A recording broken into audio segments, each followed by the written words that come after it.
Սրտի տանիքներով Մուսա Production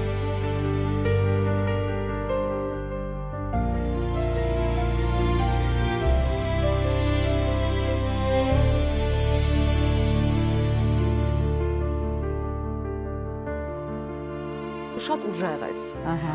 ես, ինքնուրույն ես, էմոցիոնալ ես, բայց դու կարողանում ես ամեն ինչ վերցնել քո ուսերին ու տանել առաջ։ Լիդեր ես։ Այո։ Բայց փոքր ժամանակ էլ էր այդպեսին։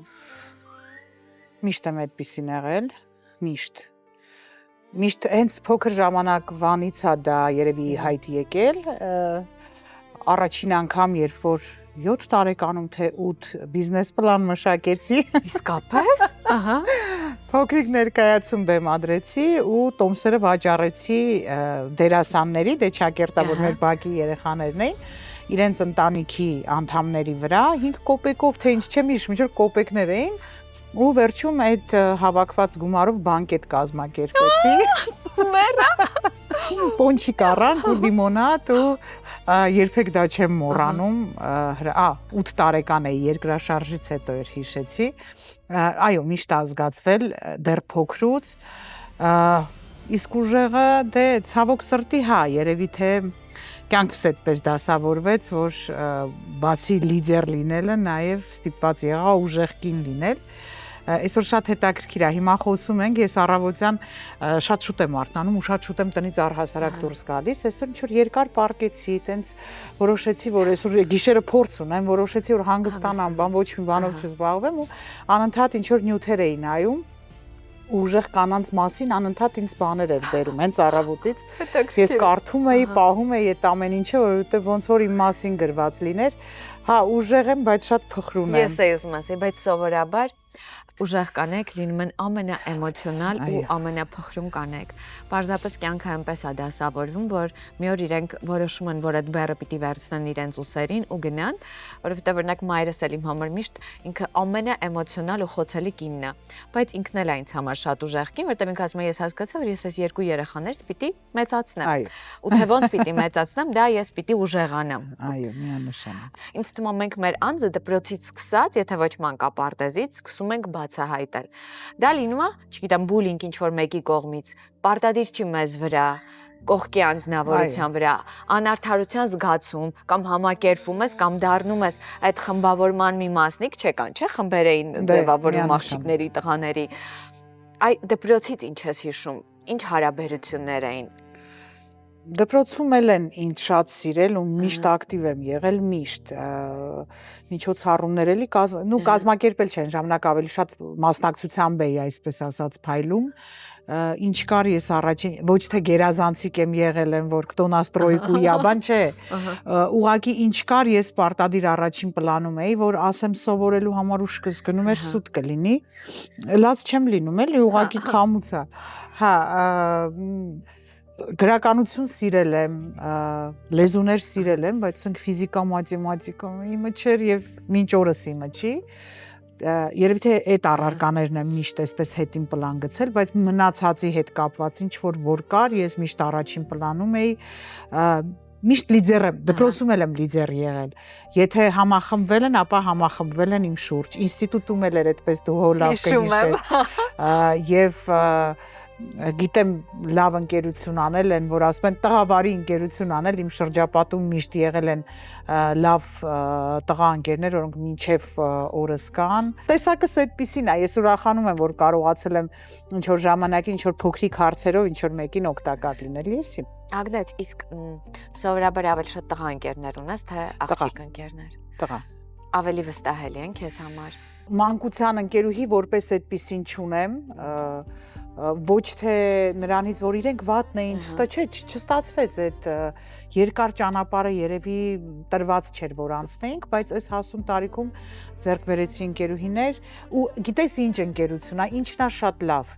որ չկա այդ պարտավորվածությունը ամեն օր զանգելու, ամեն օր չկա դա, մենք ապրում ենք իրարով, մենք անգամ մի քանի ամիս անց, դա կարող է լինել նաև կես տարի անց, երբ որ զանգում ենք, այնպիսի տպավորություն, քիչ առաջ էինք խոսել, Այսինքն այդ պարտավորեցնող կանացի այդ բաները չկա եւ դա շատ լավ է, որովհետեւ հատկապես այսօրվա այս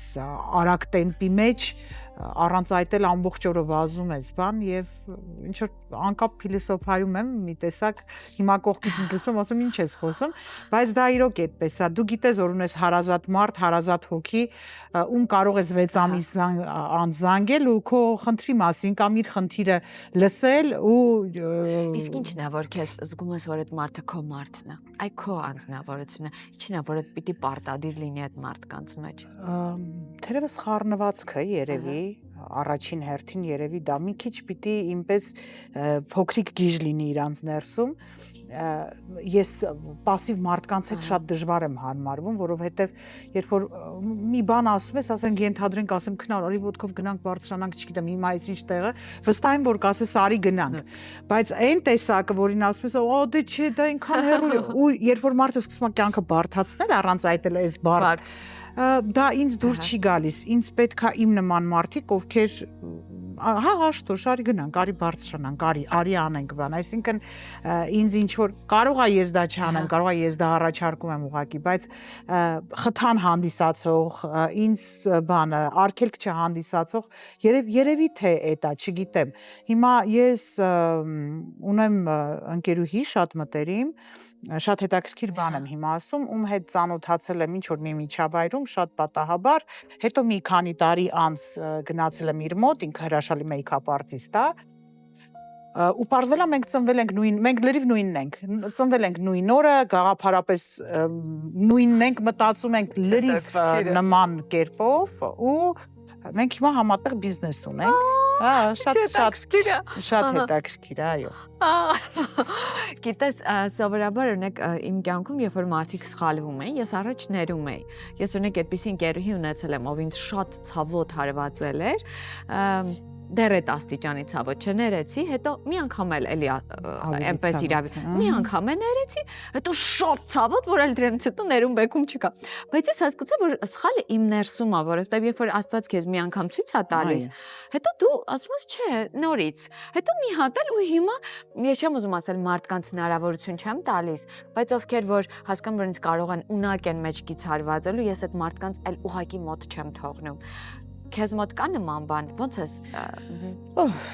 շատ ցավոտ թեմայի ես անդրադառնում հիմա, որովհետև հատկապես այս վերջին տարիներին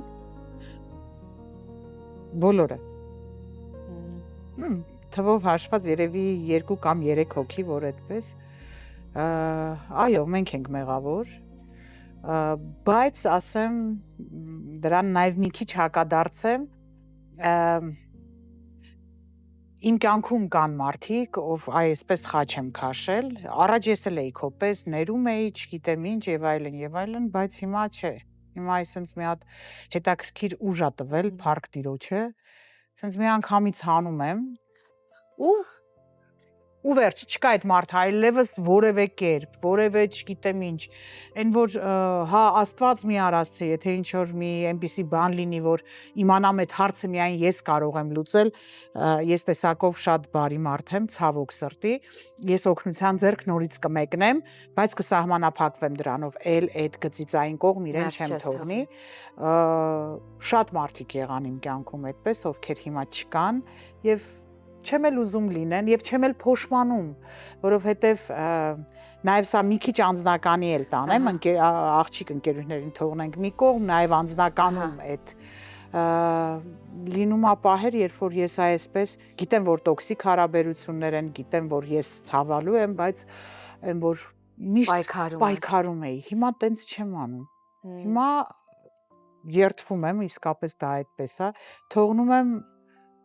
բարձրալի կամքին, ասում եմ, եթե պետք է լինի, ուրեմն պետք է լինի, դու տնօրինի, ես այլևս չեմ հասկանում ինչ անում, խնդրում եմ դու տնօրինի, ու եղավ այդպիսի շատ դեպրեսիվ շրջան իմ կյանքում, որ ինձ համար շատ կարևոր եւ շատ սիրելի մարդու ուղակի հեռացրեց ինձնից, ես չհասկացա էլ այդ ամեն ինչը ոնց տեղի ունեցավ, տառապում էի երևի մի 6 կամ 7 ամիս տառապում էի, հետո հիմա որ հետ եմ նայում, հասկանում եմ Աստված իմ, այս ինչ ճիշտ որոշում էր սա, այս ինչ ճիշտ քայլ էր եւ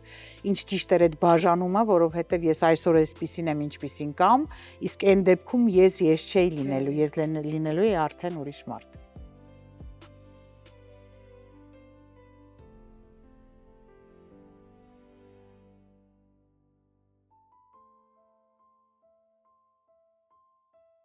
Այսինքն դու ունես տանիք, ճիշտ է։ Այո։ Տեսա ինչ ինֆորմացված եմ։ Ուրեմն, մենք ունենք սիրելի գործընկեր, խոսքը Ital Solar-ի մասին է։ Ուրեմն Ital Solar-ը վերանորոգում է եւ փոխարինում է նաեւ տանիքներ։ Եվ ամենից կարևորը, որ այդ տանիքները, երբ որ ինքը փոխարինում է, թե թիթեղի, թե վերանորոգման աշխատանքների համար դու ունենում ես երաշխիք։ Նաև գործում է ապառիկ վաճառք 96 ամսով եւ 14% տոկոսադրույքով։ Ու ամենակարևորը, որ քեզ պետք չի գնալ բանկ։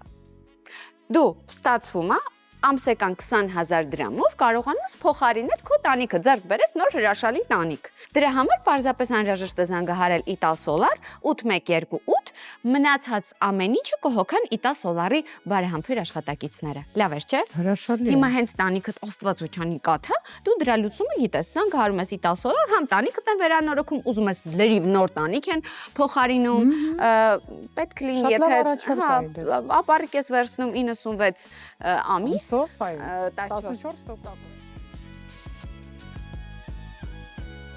Ես ինքս շատ էմոցիոնալ եմ, այդ մոխրանալու աստիճան անեանալը, հետո նորից վերագտնել այդ հառնելը, դա շատ լավ բան է, շատ կարևոր բան է, դա մեզ կերտում է ուրիշ կերպ լրիվ, ուժեղացնում է, բայց երբ որ ես այդ անդունդի մեջ եմ, Ագնես, երբ որ ես անկման մեջ եմ, ես հիշում եմ, ես չգիտեի ինչից բռնվեմ, որ կարողանամ իմ մեջ այդ ուժը գտնեմ, այդ ցավը ու այդ ստրեսը հաղթահարելու։ Այ երբ որ դու այդ մոխրացած վիճակում ես լինում, ինչ էիր անում։ Կային մարդիկ ում հետ խոսում էիր, ով քեզ օգնեց, ով քեզ ձեռք մեկնեց։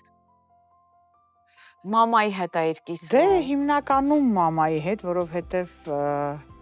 ինչքան էլ մենք շատ տարբեր մարդիկ ենք տեսակով, դե բնականաբար իմ ցավը մամային ավելի մոտ է, քան մնացած մարդկանց, բայց գիտես երևի ավելի շատ ինչ որ հաղորդումներ շատ սկսեցի նայել այդ ժամանակահատ, առհասարակ շատ եմ նայում, հետաքրքրվում շատ ու շատ բաներով,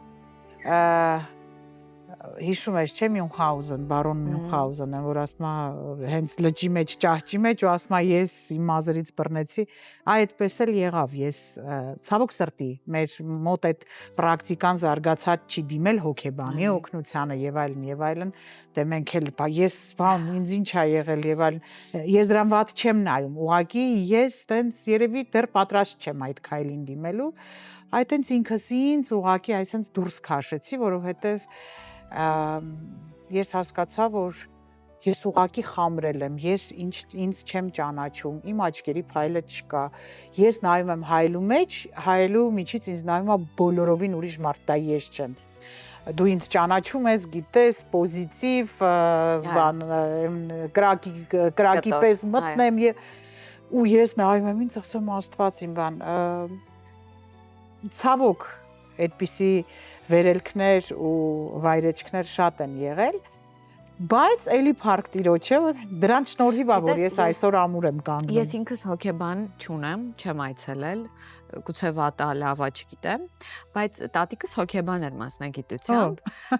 ու փոքր ժամանակվանից ես այդ ինքդ քեզ հետ խոսելը, չեն ասում սամաանալիզ անելը, ինձ մոտ եղել է։ Ինքը միշտ ինձ ասում էր, օրինակ ինչն է քեզ անհանգստացում, ես իր հետ կիսվում էի։ Ինքը ասում էր միշտ հիշի, որ ցանկացած իրավիճակ ունի իր լուծումը։ Այո։ Ու ինքը ինձ ամենաբարդ իրավիճակներում ագնասորից ասում էր, թե դա լուծում չունի, ինքը տալիս էր ինձ այդ լուծումները։ Երբ որ ես ծանր վիճակում եմ, ես սկսեցի ինձ հետ առաջին անգամ բարձրաձայն խոսել։ Ես մտածում եմ, մարդիկ ասան, սա գիժ է, բայց ես ինքս ինձ հետ բարձրաձայն խոսում եմ։ Ես տալիս էի հարցեր, ինչ շատ էր ցավեցնում, ու սկսում էի ինքս ինձ հետ խոսել։ Հետո սկսում էի պատկերացնել այդ մարդունի մարչև, որ ինչը, որովհետև մենք միշտ չի որ կարողանում ենք այդ մեր ներսի եղածը ասել, չէ՞, անդա չզանգես, ես գիտես դու որ սենց արեցիր, սենց եղա։ Ես սկսում եի այդ մարդուն ասել ու դա ինձ օգնում էր։ Իսկ դու, որ այդ ծանր վիճակում էիր, քո ներսի կուտակվածը ասում էիր այդ մարդուն կամ այդ մարդկանց։ Այ այդ ասելու process-ը միշտ ինձ մոտ շատ բարդ է եղել, որովհետև միշտ sense եմ մտածել, որ իսկ գուցե ինքնաճիշտ ես եմ սխալ։ Գուցե շատ այսպիսի գուցեներ կար, իսկապես այս վերջին շրջանում եմ սկսել փոխվել, շատ փոխվել։ Գլոբալ, ոնց որ շուրտաս սարքես ինձ բոլորովին ուրիշ մարդ, ուժեղ ավելի, քան կային, հա, միշտ եմ ուժեղ եղել, բայց այդ որ այո, կանգնել երեսին ասել մարդուն իր թերությունը, դա էլ է ուժ, որովհետև ամեն մարդ չի, որ դա կարողանում անել։ Մի քանի տարի առաջ բոլորովին վերջերս տեղի ունեցավ նման մի դեպք, որ ես ինձ շատ հարազատ մարդու, այդպես ճակատին ինչ մտածում էի ասեցի, հանեցի, փաթաթեցի, դրեցի մի կողմ, վերջ։ Ու ես նորից եմ ասում, զարմանում եմ դրա վրա, որ ես կարողացա այսպես խաչ եմ քաշել, ոչ մտածում եմ, եթե հաղորդումը չլիներ, իսկ չէի հիշելու իր մասին։ Ոչ մտածում եմ, ոչ մի բան առհասարակ չեմ անում։ Առաջ այդպեսին չէի։ Առաջ տառապում էի, կարող ասեի ինչ որ երկու բան հետո գայի, այ տենց ոնց ես ասում ես, ես էլ երևի դա նաև մեր մասնագիտական բանով է, երբեմն հայլու առաջ կանգնում էի, խոսում էի, այ որ տեսնեմ ոնց պիտի խոսեմ իր հետ։ Հիշում ես մեզ ինստիտուտում ասում էին բան արեք, հայլու դեմը փորձեր արեք։ Անում էի, բայց չէ, գիտես, կյանքը այնքան կարճ է իսկապես։ Պետքա ժամանակի հետ գնալ, պետքա աչք փակել, պետքա այն ինչը քեզ անհանգստացնում է ուղակի այսենց վերցնել դեն նետել, պետքա ուղակի ինքդ քեզ նեղություն չտաս, պետքա սիրես քեզ շատ, պետքա քեզ սիրես գնահատես, ու դրանք զուտ խոսքեր չեն, հա հիմա ես ասում, սա ծեծված խոսք է, բայց ես անցել եմ, ասում через эту призму, դրա համար շատ հանգիստ ասում եմ, պիտի քեզ սիրես, որ դիմացինը սիրի, պիտի գնահատես։ Մոխրանալու աստիճանը, երբ որ տղամարդուն սիրում ես, մեկ անգամ ես այդպես սիրում։ Չէ։ Ամեն անգամ տարբեր։ Ամեն անգամ տարբեր, այո։ Ես չեմ կարող համեմատել իմ առաջին սերը եւ ենթադրենք սերը Դանիելի հայրիկի հանդեպ։ Դրանք բոլորովին տարբեր բաներ էին։ Իսկ որն ամենից շատ քեզ ցավ պատճառ։ Բոլորն էլ չէ, այդպես չի։ Ամեն հեռացում, ամեն բաժանում յուրովի ու շատ ցավոտ է լինում։ Չես կարող ասել դասակարգել սա մի քիչ թույլ էր սա, ուժեղ էր։ Դա մեր որոշումն է լինում։ Ինձ թվում է երբեմն դա մի քիչ ավելի թեթև է լինում։ Ես առաջ այդպես էի մտածում։ Չէ։ Չէ։ Դա քո որոշումն էր բաժանում։ Լինում է, չէ, որ սիրելով բաժանվում ես։ Չէ, ոչ թե իմ որոշումներ բաժանումը, չէ։ Ուղղակի մենք հասկացանք, որ մենք համատեղելի չենք։ Բայց բնականաբար եղել են այնպիսի պահեր, որ ես եմ որոշում, հա, սիրելով հեռանում ես, բայց ներսդ այնքան սեր ու այնքան նվիրվածություն կա, այնքան ափսոսանք կա, բայց եթե պիտի քեզ այդտեղ կոմֆորտ զոնայում չզգաս, դու պիտի այդտեղ ինչ որ միտեղ թեկուզ անտեսված լինես, ավելի լավա չլինես առհասարակ, ավելի լավա ուղղակի դու քո ճանապարհը այլ կերպ շարունակես։ Չգիտեմ, իսկապես հենց այդպիսի արդեն հարց է լինում, այն ինչի մասին ես խոսում էի մի քիչ առաջ, այդ ցավոտ բաժանումի, ես գիտես քանի անգամ եմ Սուրբ Հովհաննես գնացել։ Ու խնդրել եմ, որ ես չեմ կարողանում այս հարցին լուծում տալ, սիրում եմ այդ մարդուն շատ, բայց ուրիշ տարբերակ էլ չեմ տեսնում, չգիտեմ ինչ անեմ, խնդրում եմ ինձ ճիշտ ուղու վրա դիր, խնդրում եմ այս հարցը դու լուծիր, որովհետև ես այլևս ի վիճակի չեմ, որովհետև այո սիրում եմ, այո զգացմունքը խեղդում է, այո եւ արդյունքում բաժանում եղավ շատ ցավոտ բաժանում, շատ։ Բայց տես անցել է թերևս 2 թե 3 տարի, երևի,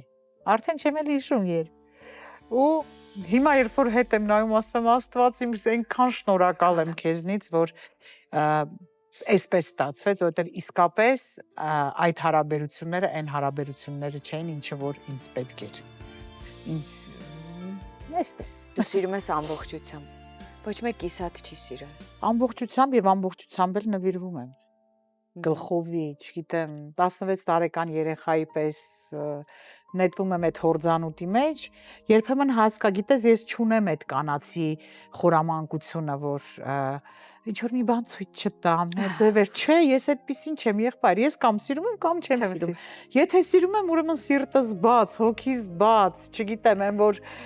խելագարի պես, այն որ ամբողջ տիեզերքը ուզում եմ նվիրեմ այդ մարդուն, այդպես եմ սիրում։ Եվ ուզում եմ ինձ էլ այդպես սիրեն, այսինքն երկնքից աստղեր չեմ պահանջում, սիրո դիմաց սեր եմ ուզում։ Ու երբ որ հասկանում ես, որ դիմացինդ ինչ որ բայցեր, ինչ որ չգիտեմ ինչեր բան, զաչեմ, ինչի համար, ավելի լավա չլինի այդպես։ Իսկ կարողանում ես մնալ ընկերներ, այ հնարավոր է սիրած մարդու հետ մնալ ընկեր։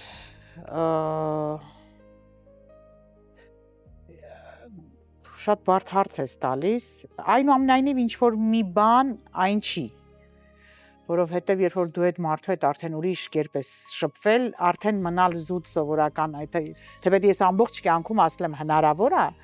բայց հիմա մի քիչ այսպես կասկածով եմ մոտենում, ես մինչ օրս ընկերություն եմ անում իմ ամենաառաջին սիրուս ընտանիքի հետ, ես կարծում եմ ինչ էլ ուզում ա լինի, կինը իրավունք չունի եւ նաեւ տղամարդը իրավունք չունի զրկել մյուս ծնողին հարաբերվել իր զավակի հետ, վերջիորդ դա քո սեփականությունը չի։ Կապ չունի, որ դու ես մեծացնում, դա քո սեփականությունը չի եւ վերջիորդ այդ երեխան էլ իրավունք ունի տեսնել, շփվել իր հոր կամ մոր հետ։ Ես իմ դեպքը չբերեմ, եղել է դեպք, որ ինձ ծանոթ տղաներից մեկը թույլ չի տվել, որ իր կինը շփվի իր երեխաների հետ, ինչը ես քննադատել եմ, բիճել եմ անընդհատ, որովհետև դա առաջին հերթին երեխայի համար է շատ մեծ ստրես, անառողջ մթնոլորտ, հա, ավելի լավ իրար հետ չեք ապրում, ինչի չեք թույլ տալիս այդ երեխան իր մամայի հետ շփվի, մամայի հետն էլ մոր, ոնց կարելի է։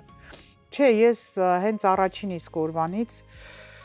թույլ եմ տվել, որ Դանիելը իր հայրիկի հետ շփվի,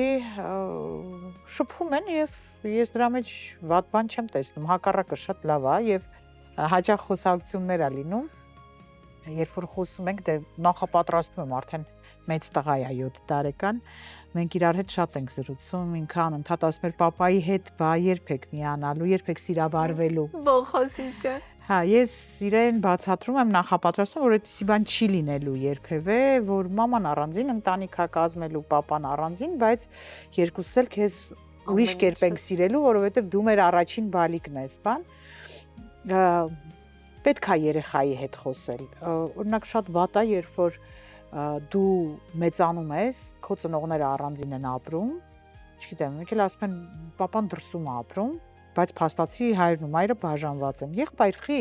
ինչի համար եք այդ երեխաներին խաբում։ Ինչի համար, այ մարդ ասեք, որ բաժանվել եք, որովհետև վերջի յուրաքանչյուր կին էլ նախ պարտավոր է երջանիկ լինի։ Կինը դրա համար է եկել երկիր մոլորակ, ըստիս մայրանալու,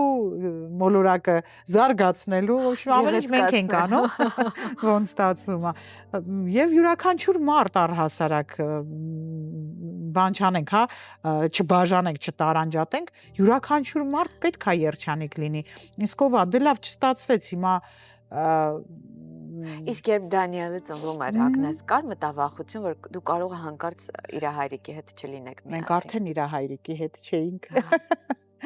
Երբ որ Դանիելը ծնվեց, մենք արդեն բաժանված էինք։ Այդպես հետաքրքիր բան, այդ ժամանակ Դանիելի հայրիկը գնաց Միացյալ Նահանգներ եւ իմ մոտ շատ բուռն էմոցիոնալ փխրուն վիճակ էր եւ եթե այդ քայլը լիներ միասին ապրելու 100% ես միանալու էի։ Բայց դες ինչ լավ էր որ Դանիելի հայրիկը այդ ժամանակ այստեղ չէր։ Այսինքն մարեց այդ ամեն ինչը, որովհետեւ դե նոր ծննդաբերած կին ես, փոքրիկ բալիկը, դու մտածում ես անօգնական բան եւ այլն։ Բայց դա շատ դժվար է, շատ բարդ process է։ Շատ։ Ում վրա էր հենվում։ Մամայիս։ Դանիելին մեծացրեցին մայրիկս եւ մորաքույրս։ Ես այդ ժամանակ Վանաձորի թատրոնի տնօրենն էի եւ երբ որ լրացավ Դանիելի 40 օրը, ես պետք է գնայի աշխատանքի։ Վանաձորում այն տունը որ վարձել էի, այդ պայմանները չկային, փոքր բալիկին մի քիչ դժվար կլիներ այնտեղ։ Չէ, ինքը լավ տուն էր, ուղղակի ջեռուցում բան չկար, դժվար էր տաքացվում նա։ Դանիելին թողնում էի այստեղ, ես քշում Վանաձոր, անում իմ աշխատանքը եւ անում էի եւ կամ իրիկունն էի վերադառնում, կամ վերադառնում էի մեկ օր հետո, բայց անընդհատ ուշքս միտքս Երևանում էր, Դանիելի հետ էր, այն որ դու կարոտում ես, ոնց կլինի 40 օրվա երեխա դու թողնում գնում ես գործի։ Շատ այդ առումով էլ էր շատ բարդ իհարկե, շատ։ Բայց արդեն Դանիելը 7 տարեկան է, կյանքից միասքանց է։ Ունի բիզնես, ինքը հաջողակ դերասանուհի է, պահանջված։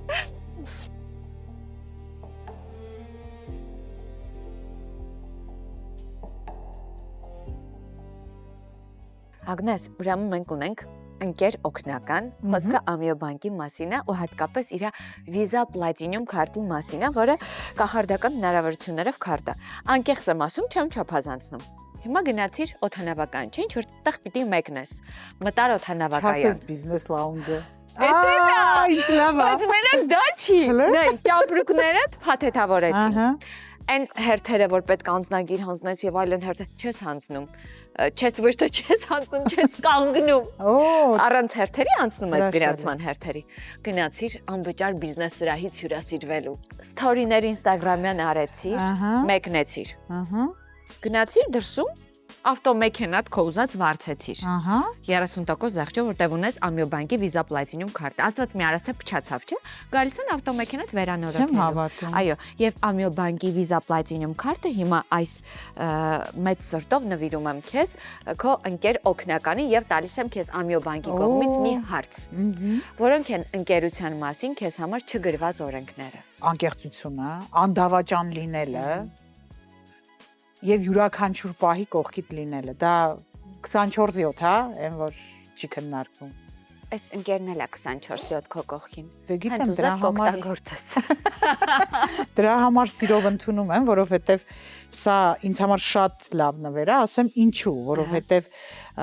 ես շատ եմ շրջագայում եւ անընդհատ ասում եմ լավ, հիմա այս անգամ հետ գամ կգնամ, որ քարտ հանեմ, որ բիզնես սրահից դու ես, չէ՞, սիրուն օգտվես, շատ ուրախ եմ։ Ես էլ շնորհակալ եմ շատ։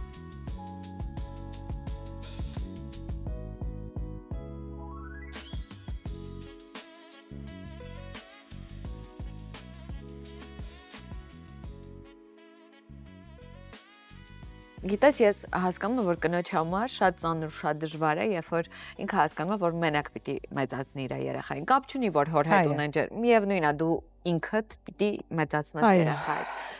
Եվ հեշտ չի ֆինանսապես Հայաստանում ապրելն ու մեծացնել երեխա, ինքդ քեզ հոգալ, որտեվ ես ասում եմ, որ մենք հայերս ֆոկուսնիկներ ենք։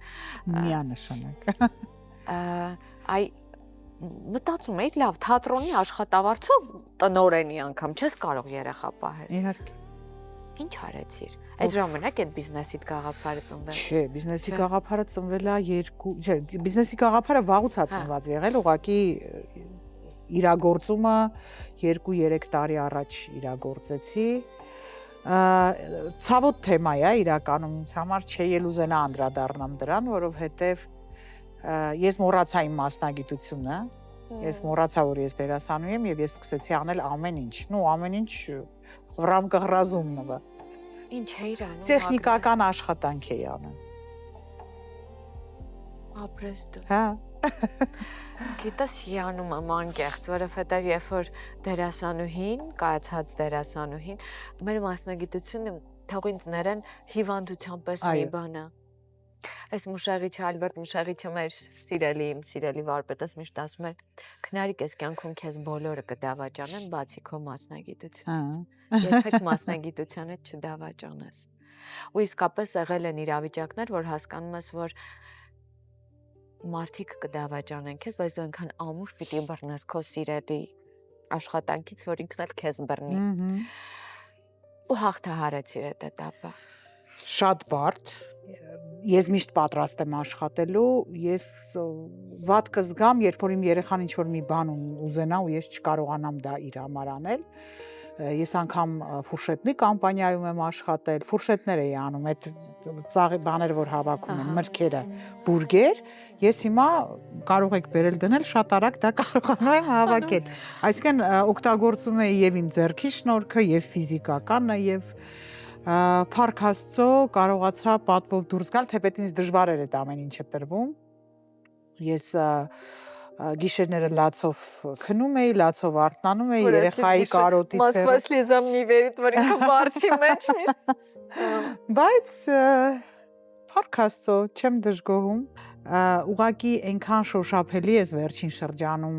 ես զգացի այդ օգնությունը, այդ որ ինքը անընդհատ ինձ հետ է, ինձ լսում է, ինձ ուղղորդում է, ու ես ամեն օր իրենից շնորհակալ եմ, որովհետև շատ լավ բան է շնորհակալ լինելը, կյանքում էլ, երբ որ մարդը երեք նստել եմ փորձի էի գալիս, կանչեցի էկոնոմ մեքենա, որովհետև երբ որ տեսա րոպեների տարբերությունը, այն ինչ որ ես սովորաբար կանչում եմ 10 րոպե էր տալիս, այս մեքենան 2, թե փորձից որպեսզի չուշանամ, 2-ը սեղմեցի, եկավ տենց են, որ մտքիս մեջ ասում եմ, լավ, հիմա ես այս մեքենան ոնց նստեմ, բան մի կերպ նստեցի, ու մի հրաշալի վարորդ էր, հրաշալի Այնքան սենց, գիտես, սկսել եմ այդ բաներին էլ ուշադրություն դարձնել, ինչ որ ես բան չխոսեցի, բան չասեցի,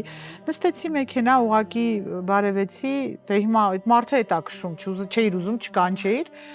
ժպիտը դեմքից բարևեցի, նստեցի ու ես իմ հեռախոսի մեջ ինչ-որ բաներ եմ, կարծեմ թե ձեզ էի գրում, որ մի քիչ ուշանում եմ կամ բան, ու այս մարդը ինձ ասեց, ամեն ինչ լավ է լինելու, չմտածես, բան, ասես տայում ես շատ հետաքրքիր է։ Ու ես հիմա դա ուրիշ բանի հետ եմ կապում, գիտես, ամեն ինչ որ իմ կյանքում տեղի է ունենում, ես կապում եմ նրա հետ, որ ինձ ինչ որ մեսիջ է ուղարկում։ Ասեց բանը, շատ այդքան մի մտածի, ուղղակի սրտիդ վստահի, բան չեմ անում ես։ Ու ես այնպես Վայ ասում եմ Աստված իմ շնորհակալ եմ էլի։ Իհարկե ես այդ պահին որևէ ինչ որ տենց ինձ հուզող խնդիր չունեի կամ բան, կարող է իմ մեջ ինչ որ մի բան մտածում էի, բայց ոնց որ ուղղորդեր այդ մարդը ու ես տենց բարձր տրամադրությամբ եկա փորձի, օրս հրաշալի գնաց, ամեն ինչ շատ լավ էր։ Այնպես որ կյանքում պատահած յուրաքանչյուր քայլ, յուրաքանչյուր մարդ, չգիտեմ, պատահականություն, ամեն ինչ որ կա, ես ուղիղ բան եմ դանում, հա, ասենց մի անգամից իմ մոտ համեմատական է գնում։ Ահա, ուրեմն այս բանը էս ինչի համար էր արվում։ Էս ինչը սրա համար արվեց, որ իմ մոտ էսպես լինի։ Ագնես, երբ որ ես Դանիելին լսում էի, տեսնում էի, որ ինքը մամայի պաշտպանը շատ այսպես տղամարդ, փոքրիկ տղամարդ է։ Բայց երբ որ կանայք են մեծացնում երեխային, չնայած հայրիկի հետ այդ շփումը կա, դա շատ ավելի դժվար է, որտեղ ես հիշում եմ փոքրուց մամաս ինձ ասում էր, հրաչային փոքր էր ինձանից, ինձ էր դու պետք է հրաչային լսես։ Մենք նստում էինք, հրաչոյի կարծիքը ինքը շատ կարևոր կերպով այսպես հնչեցնում էր, ու ես պիտի ենթարկվեի, որպեսզի ինքը տղամարդ մեծանա։ Հետո մամաս ինձ դա բացատրեց, ես հետո արդեն հասկացա ինչ էր տենց անում։ Հիմա դու Դանիելին ո՞նց ես մեծացնում։ Ինչ ես արել, որ ես նայում եմ մամայի պաշտպանն է։ Լսի, չգիտեմ ոնց է անկեղծ ասած դա ստացվել, այնպես չի որ, հա, ես երբ որ հասկացա, որ անընդհատ մաման ու մորաքույրն են Դանիելի հետ, ինքը ինչ որ տստզան է դարձել, չգիտեմ ինչ բան, ես սկսեցի ձգել այդ բաները, որ ընկնում էր, սիրտս ցավում էր, մեռնում էի, բայց ասում էի, վեր կացի, դու տղամարդն ես էստան, ինչ ես նվնվում։ Դու գիտես, բա եւ այլն, ու մի քանի անգամ եղավ այնպես, որ երբ որ ես այս բիզնեսը հիմնում էի, մենակ եմ անում ամեն ինչ։ Անգամ ծննդյանս օրը ներկ էի գցում պատերին, դու պատկերացնում ես, հա, անցյալ տարի ծննդյան, մարտի 17-ին իմ ծննդյան օրն է, եւ ես նկարահանման էի, նկարահանումից իջել եմ ինձ մոտ, այն ժամանակ դեռ Հրաչյա Քոչար փողոցի վրա էր բուտիկը, նոր էի վերցրել։ Եվ այդ ընկերուհիս, որ ասում եմ իրար հետ հիմա բիզնես ունենք, այդ Հրաչյա Քոչարը իրար հետ ներքի խանութից դուրս ենք գալիս, երկուսից ծննդյան օրն է, ներքները, ձեռքներս տանում ենք այնտեղ, որ ես ժամանակ չունեմ իմ մոտ պրոյեկտի նկարահանման բուրըն այդ բանը, նկարահանման շրջանն է, ես պիտի հասցնեմ, եկել են ներկել են դուրս չի եկել, ներկել են, գիտես ինչ դեղին չեմ կարող նկարահանել։ շատ վատ դեղին։ Իսկ ես ուզել էի սլանովая кость։ Ու երբ որ բողոքեցի, ասես ինչ գույն եք ներկել, ասեց այ քուր ջան դու չես ասում սլանովի кость։ Ասում եմ, հա, բայց ես ոնց որ լավ ծերացած, ծխած, փղի բանա, ոսկորի գույն եք արել, ես ինչա բան։ Ու ես ստիպված մարտի 17-ին ներկ էի քսում, որ հասցնեմ արագ բացում անեմ։ Ես Դանիելին հետս տանում էի մեկ-մեկ, իհարկե ոչ շինարարության, երբ որ արդեն տեղափոխել, ձևափոխել, բան, դե ձանձրանում է, երեխա է, պարզա, ասում էի դու տես մամադ ոնց է աշխատում։ Դու պիտի այս տան տղամարդը լինես, դու պիտի մեծանաս, ու ես իրան միշտ ասում եմ, որ այնպես սովորի, որ երբեք որևէ տեղ չաշխատես, այլ հիմնես քո բիզնեսը, որ դու ղեկավար ես, որ չգիտեմ ինչ։ Ու դե երևի գենետիկան էլ մեծ նշանակություն ունի, անցել է երեխային այդ ամեն ինչը, հա շատ տղա է, շատ։ Ագնես, ես քեզ թատրոնում եմ տեսել, այսինքն որպես տնօրեն դու շատ հոգատար, շատ անմիջական, բայց այդ մի հատ նուրբ եզր կա։ Երբ որ դու ղեկավար ես, երբ որ դու տնօրեն ես, ինչպես պիտի քո աշխատակիցների հետ քեզ պահես։ Այդ սուբորդինացիան պիտի պահվի, թե չպիտի պահվի։ Ո՞նց է իրանում։ Ո՞րն է այդ ոսկե միջինը քեզ համար։ Անպայման պիտի պահվի այդ սուբորդինացիան, անպայման։ Ու ես զարմացա, որ իմ ընկերներից շատերը այդ ժամանակ ինձ էլի հետևից, մեջքից։ Գիտես, երբ որ վաղ դու դառնաս այս երկրում ինչ-որ մի պաշտոնյա ու ինչ-որ ղեկավար ես մի ոլորտ, եթե մենք ընկեր ենք, ես առաջին հերթին, ենթադրենք դառնաս գայի պետ, հա։ Չես դառնաք, նա։ Ես գայի պետ, ահա։ Այն խախտումները, որ ես արել եմ, արագ եմ քշել, կամ ասենք ինչ-որ ամրագոտի չեմ կապել, հա, ենթադրենք։ Երբ որ դու դառնաս առաջին հերթին, ես պիտի չէ անեմ, որ տեսնեն, որ քնարի մոտ կանգնած մարդը անում է դա ու ինքը դրանից ավելի սաստվի։ Իսկ թատրոնում եղան դեպքեր, երբ որ ինձ շատ հարազատ մարդիկ նեղացան, որովհետև ես արգելել էի սենյակներում ծխել, որը նորմալ է կարծում եմ։ Այո։ Անպայման պիտի պահվի, դա միանշանակ եւ ես չեմ կարող ասել ես վատ տնօրեն եմ եղել, թե վատ տնօրեն եմ եղել, համենայն դեպս այդ 2.5 տարիների ընթացքում բավականին գործ եմ արել եւ մինչեւ հիմա երբ որ գնում եմ Վանաձոր ինձ հիշում են, ասում են վայ կարող է նորից հետ գաք, բան, դա արդեն իմ համար շատ մեծ գնահատական աշխատողներ կան, մինչեւ հիմա ինձ ասում են Ագնես Կոնստանտինովնա, ասում ես այլևս ձեր տնօրենը չեմ, բայց մինչեւ հիմա էլի ներկայացում էինք խաղում, մոտենում են այդպես են դիմում։ Երևի ամենամեծ գնահատականը այդ 2.5 տարվա համար դա էր, որ ես լավ հետք թողեցի, համենայն դեպս այդպիսի տպավորությունն է ստեղծվում, երբ որ գնում եմ Վանաձոր, ու տվեց մի շատ կարևոր դաս, որ ես երբեք այլևս, երբեք որևէ ստեղծագործական կոլեկտիվի վարչարար չեմ լինի, իսկապես չեմ լինի, որովհետև ես չէ որ պիտի ասեմ, մենք գիտենք մեր թատրոնների ներքին կուխնյան, ես ինքս 14 տարեկանից այդ ամեն ինչի մեջ եմ, մեծացել եմ այդ միջավայրում, բայց երբ որ արդեն կողքի աչքով ես այդ ամեն ինչին նայում, շատ լավ էր, ես Արմեն Ամիրյանի հետ Միացյալ Նահանգներում հանդիպեցինք, ասում եմ, բայց ես այդպես էլ չհասկացա ախր, դու այդքան լավ ես աշխատում, բան, դու Ինքան եմ իրան սիրում։ Ես էլ շատ եմ սիրում ու հիանում եմ միշտ իրանը։ Ու ասեց բանը, շատ ցավով, այսպես ասեց, վայ ես ոնց եմ փոշմանում, որ քո պայմանագիրը 2 տարով էի կնքել, այս ինչ եմ արել, վայ ասում եմ, պարոն Ամիրյան, դուք չեք էլ կարող պատկերացնել, թե ինձ լավ բան եք արել։ Որտեղ եթե դալիներ այդ 5 տարին, որտեղ այդ տարին բոլորինն էլ կնքվեց 2 տարով, ով նշանակվեց պոակի տնօրեն, ամենաճիշտ որոշումը դա էր, որտեղ եթե դա լիներ 5 տարի, ես փուչիկի պես պա ես դուրս եմ գալու այսպես թերպես 100%։ Ագնես, իսկ բիզնես ղեկավարելը, դա քո տարածքը չի, չէ՞, հավանաբար։ Այսինքն դու ստիպված ես ամեն ամիս այսքան գումար վարձ վճարել եւ այլն։ Մեկ-մեկ լինում է, որ դրանց գիշերը քունդ չի տանում, սկսում ես հաշվել, չէ, արհանգստանալ, չէ։ ամեն ինչ այնքան լավ է գնում, որ չենք Չէ։ ստանում։ Չէ, դե չէ։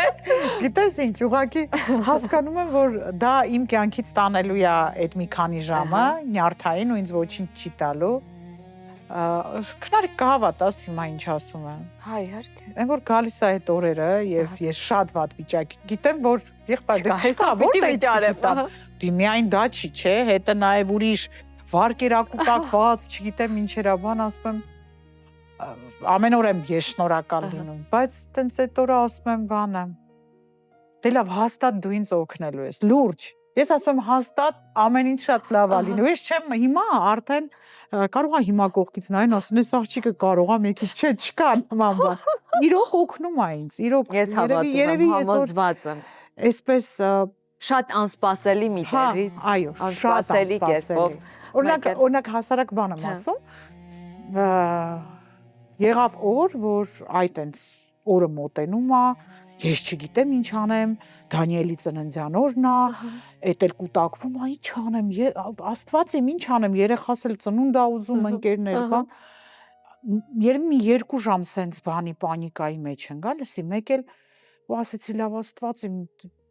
անելու ես մի բան, ես գիտեմ, որ դու ինձ ես մենակ չես թողնելու։ Նենց անսպասելի գումարներ եկան Դանիելին նվեր իր ծննդյան նախորդ օրը։ Չէր եղել այդպիսի բան։ Շատ մարդ, որի հետ երևի մի տարի չէի շփվել, զանգեց այդ օրը, չգիտեմ ինչ խոսեց, վաղը կարող ես այս ինչ բան անել արտասահմանից, ասեցի չէ, վաղը հարմար չի երեխայի ծննդյան օրն է, վաղը չէ մյուս օրը կգնամ կանեմ, էլի բաներ խնդրում որ անեմ։ Ոնց Դանիկի ծնունդն է, բա մի րոպե բան։ Լսի ու գումար է ուղարկում։ Ինձ ուղարկում ես, գնաս երեխային նվեր կառնես։ Դե արի բացատրու, դու երեխային նվեր չես առնելու, այլ այնտեղ արենդաներ ունես տալու, չգիտեմ ինչ էր։ Ու մի խոսքով շնորհակալ եմ, այն որ անսահման սիրում եմ ու անսահման շնորհակալ եմ։ Ագնես, քո տղամարդու տեսակը ինչպիսին պիտի ասար։ Այ շատ ուժեղ տղամարդ։ Բայց քնարիկ շատ ցավոտ հարց ես բարձրացնում։ Մեկ-մեկ որ արթնանում եմ, սենց ինչ որ Instagram-յան այդ հարթը, ինձ թվում է ես խելագարվում եմ, որովհետև այնքան է ամեն ինչ փոխվել։ Մի տղա կար, տենց շատ սենց ասեմ այդ բառը, էլի քյարթու էլի, այդ մեր հասկացողությունով տենց եմ որ բան, այն ժամանակ դեռ երիտասարդ էինք բան, որ ասում էր ամուսնացի ինձ, հետո մորտ ասում էի մենք տեսակով տարբեր ենք, դու իմ տեսակը չես եւ այլն, ինքն էլ միշտ ջղայնանում էր ասում Ეხի դու էդ ինչ տղամարդ ես պատկերացնում եմ, դա ասում էր հիշի խոսքս գալու է մի օր դուք Երանի եք տալու մեր տեսակին ու եկավ այդ օրը։ Ես հիմա նախընտրում եմ իմ կողքը լինի քյարթու հայ տղամարդ, բայց այս են ինչ որ կատարվում է, սրանք չլինեն։ Էս ինչ է։ Գիտես, շատ վատ ժամանակաշատված ենք ապրում, շատ, որովհետև այս համացանցը ինչքան լավ բան բերում է իր հետ, երևի քառակի տասնապատիկ էլ ավելի վատն է բերում ու այսօրվա սերունդը շատ փոքր ստվար զանգված է, որ սիրում է կարդալ, սիրում է ինչ-որ բաներով հետաքրքրվել։ Այն մնացածի հետ անգամ խոսել ու շփվել չես կարողանում, որովհետև մարդը սկսում է քեզ հետ խոսել, դու բարձրագույն կրթություն ստացած մարդ լսում ես ու չես հասկանում ինչ ասում։ Ու այդ ժամանակ իմ մոտ գիտես ինչ է սկսվում։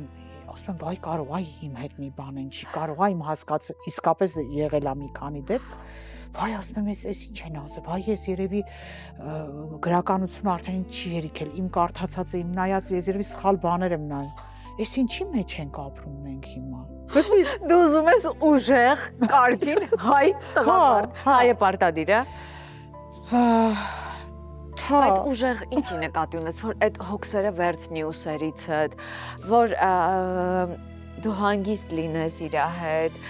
որ քեզ շատ սիրի, որ ինձ հավաքի, որ ինձ շատ սիրի միանշանը, որ սիրի ու որը այնքան հեղինակություն դառնա իմ համար, որ ես սկսեմ իրեն ենթարկվել, որ իր խոսքը ինձ համար կարևոր լինի, արժեք լինի։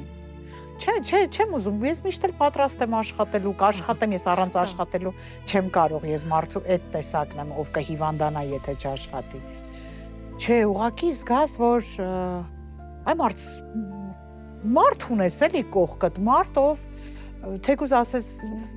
աղջիկներով տեղ ենք գնում, ասենք բանը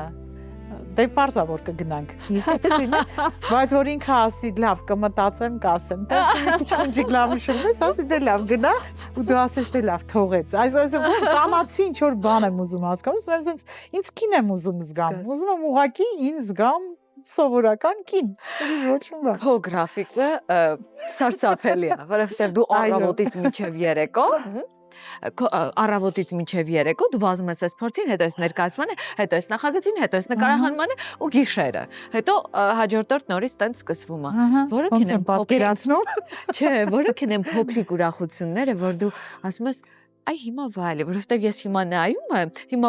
քեզ չճանաչող մարդիկ ովքեր որ նայեք, ասում, «Էս ինչ շքեղ կին, ասենց գեղեցիկ մուշտակով, գեղեցիկ հարդարված, Մերլին Մոնրոյի»։ Առաջ, եթե այս հարցը տայր մի 10 տարի առաջ, դե ես տենց լուրջ քլաբեր եմ եղել, գնում էի ամբողջ օրը, ուզում եմ հեռած լինեի, ժամը 1-ին, 2-ին գնում էի պարում էի, ես դրանց հաճույք եմ ստանում, այդ պարելուց ես եմ որ բացական լիցքերս թողնում էի բան ու կարողա գայտուն լողանայի առավոտյան 7-ին ուղիղ եթերի թաց գլխով բան գնայի բան հիմա հենց գալիս է այդ պահը որ մի քիչ ազատեմ տուն ու պարկել ասում եմ երբեմն մտածում եմ ասում կարողա ծերացել եմ կարողա նո ծերանալ չակերտավոր եմ ասում բայց հասկանում եմ մի պարզ ճշմարտություն, որ օրինակ 3 աղջիկներով միտեղ նստել էինք ու ես ինձ կոմֆորտ զոնայի մեջ չէի ինձ զգում։ Իմ վրա ազդում էր այդ մարդկանց ձայները, այդ շատ մարդիկ, ես հասկացա, որ ես ուզում եմ տուն, սենյակն եմ, ուզում եմ դուռը բացեմ, պարկեմ, ուրիշ ոչ հանգստություն եմ ուզում, որովհետև մի քիչ շատ եմ վազում։ Մի քիչ մեղմ ասած,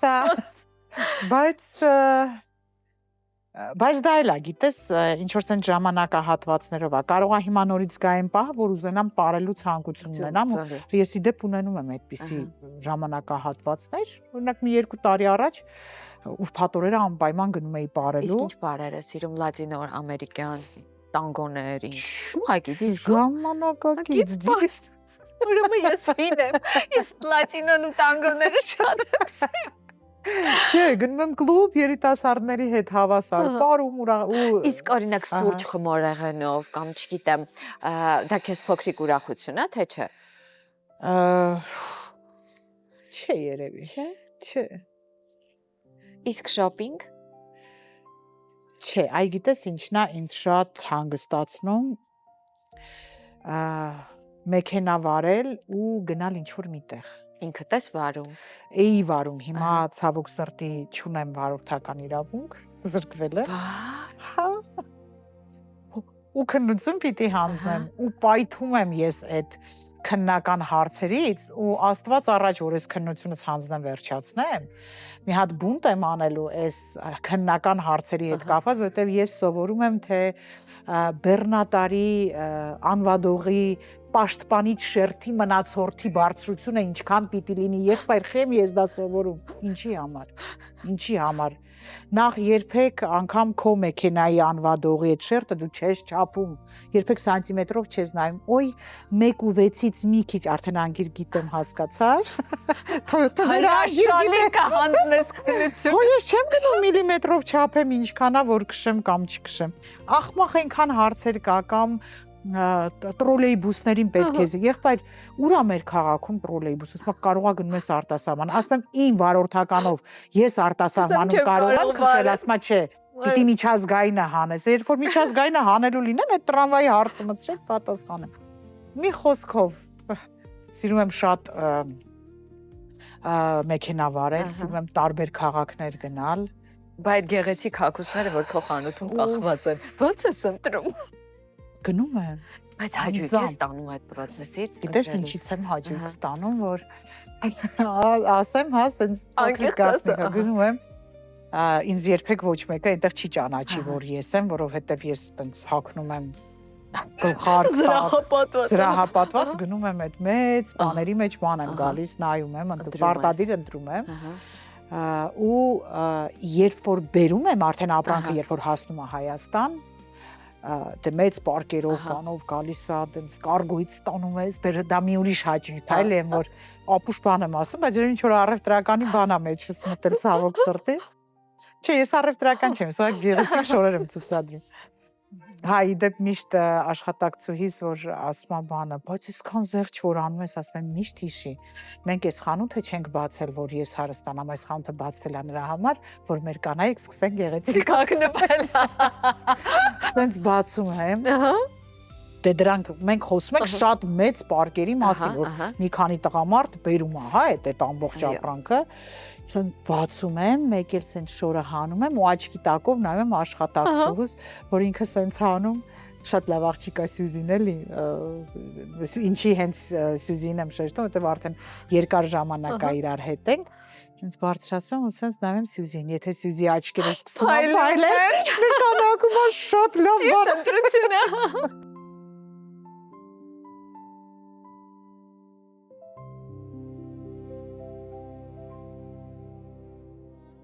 Իմ շքեղագույն Ագնեսը, շքեղ գինի ենք խմելու։ Այ Ֆրոնզիկի մասին է խոսքը, իմ շատ սիրելի Մհեր Մկրտչյանի։ Մեր շատ Այո, սիրելի։ իր թատրոնն էլ շարունակում եմ։ Մասեի մեծանալ։ Հա, մեծանում ենք։ Մեծանում ենք։ Մեծանում ենք։ Ինձ Այո։ մոտ չկա այդպիսի մեկը մեր ազգի մեջ, որ Մհեր Չմեծարի, Մկրտչյանին չէ։ չմեծարի ու չիմանա կամ չսիրի։ Եվ Պրոշյանի կոնյակի գործարան, ասում եմ, որ այս Ֆրունզի գինիները, որ ստեղծել է, ամբողջ սերը, այդ ջերմությունը, այդ լույսը ներդրել է, որպեսզի ամեն կումի հետ մենք վայելենք Ֆրունզիկի հանդեպ ժողովրդի սերը։ Հիմա փորձիր ինձ կասես, ստացվել է թե չէ։ Զնգոցնել եմ շատ սիրում։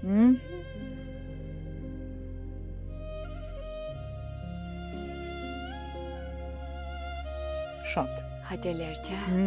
Մյուս անգամ որ գաս պանիր էլ կբերեմ, կվայելենք ես ու դու։ Բաղը փորձին հետդ մի շիշ բեր, ես էլ պանիրը կբերեմ, այնտեղ կխմենք ու փորձ կանենք։ Լավ։ Իրոք լավն էր բեր։ Ստաբիլություն թե ազատություն։ Օֆ, ես ինչ բարդ հարց տվեցիր։ Ազատություն, Մտկով թե սրտով։ սրտով։ Վերջին անգամ երբ ես լաց եղել։ Մի քանի օր առաջ։ Ինչի։ Հուզվել էի։ Վերջին անգամ ում ես ասել, իսկ ես շատ եմ սիրում։ Տղայիս։ Իսկ ումից ես ներողություն խնդրել։ Օֆ, ներողություն խնդրել։ Վերջին անգամ չէ նկատի ունես։ Երևի էլի տղայիցս։ Ապրես որ խնդրում է։ Հա, եթե սխալ եմ լինում, իհարկե խնդրում եմ։ Մարդկային մեծագույն արժեքը։ Հավատարմություն։ Ու ասում որ հանդիպես ինչ կասես։ Կասեմ, որ իրան շատ եմ սիրում անսահման։ Անսահման շնորհակալ եմ քեզ, որ եկար տանիք։ Մենք սենց հաճելի զրուցեցինք։ Ես ուզում եմ որ աչքերդ մի ժպտան, որ հանդիպի են տղամարդը, որ քո հոգսերը կվերցնի իր ուսերին։ Ու դու կվայելես, կճեմես։ Ու մեզ երջանկություն կպարգևես էկրաններից եւ բեմերից, Շնորհակալ եմ։ որտեղ ես քեզ շատ սիրում եմ, անհամբար սպասում եմ գալ ու դիտել ձեր նոր ներկայացում, որը արդեն նոր չի, որտեղ դու ես Լյուզանա Ղամբարյան, իմ սիրելի, Ջուլիետա Ստեփանյան, մեր սիրելի, մի խոսքով դու այդտեղ հրաշալի ես կադրեր Instagram-ով եմ տեսել, reel եմ տեսել ու հուզվել եմ ու անհամբար սպասում եմ, որ օրեր մի քիչ տաքանեմ, որ դուք դա դրսում խաղաք։ Մենք ապրիլի 4-ին խաղում ենք, այնպես որ իմացիր, որ դու հրավիրված ես արդեն։ Շնորհակալ եմ։ Ես եմ շնորհակալ, շատ հաճելի զրույց էր ու շատ ճիշտ էր, որ ինձ ասեցիր, որ ես տակ հագնում եմ, որովհետև ընդհանրապես չմրսեցի ու շատ լավ էր ամեն ինչ։ Ու շատ շքեղ ու գեղեցիկ ես։ Շնորհակալ։ Կգորես ինձ հետ ամենալավ անտիդեպրեսանտն եմ քեզ առաջարկում։ Դա է։